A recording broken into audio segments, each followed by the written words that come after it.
mean, the first thing that we found in the study is that 25% of the credit unions that we included in the survey were not even on social media at all.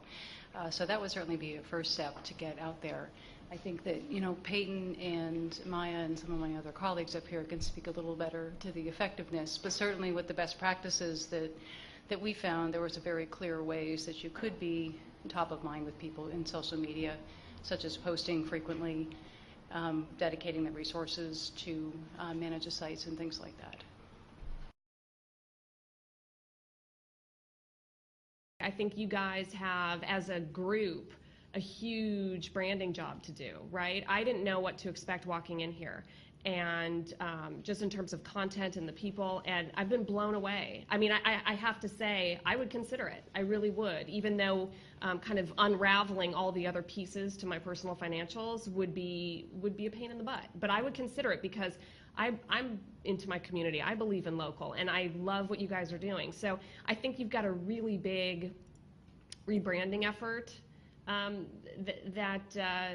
that you need to do for people that might be of a mindset that it's just not for me for whatever reason.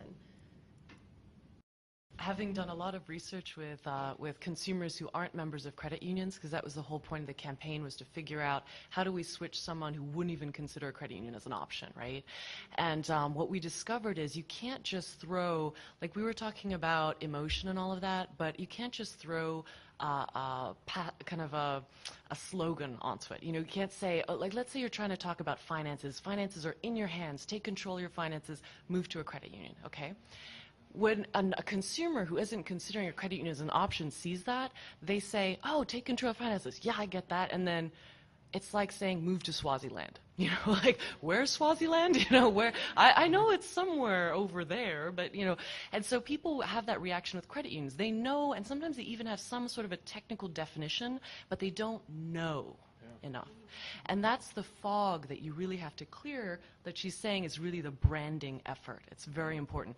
And so we've been talking about the different social media and the different channels, and there are, you know, pros and cons to all of them. The reason you're talking about social media now is it's becoming the channel, right? So it's kind of like you have to do it. But what's more important is before you even approach that channel, do you know who you are and what you're saying? Do you know that's of value to the person you're talking to? And you have to figure that out first, because whatever channel you put something that's emotionally valuable to someone, even if it's a traditional channel, it will create ROI and word of mouth. So you have to think about, in this new social media space, you know, sure, Yelp is great, and I think that's actually a prime thing for you guys. Reviews are really important for credit unions. But what is the story that you're crafting that you're putting out there that other people are spreading through social media? And that's I think the most crucial thing. If you can get that right, it doesn't really matter what platform you use, but of course use the ones that, you know, are the most updated and the most currently used.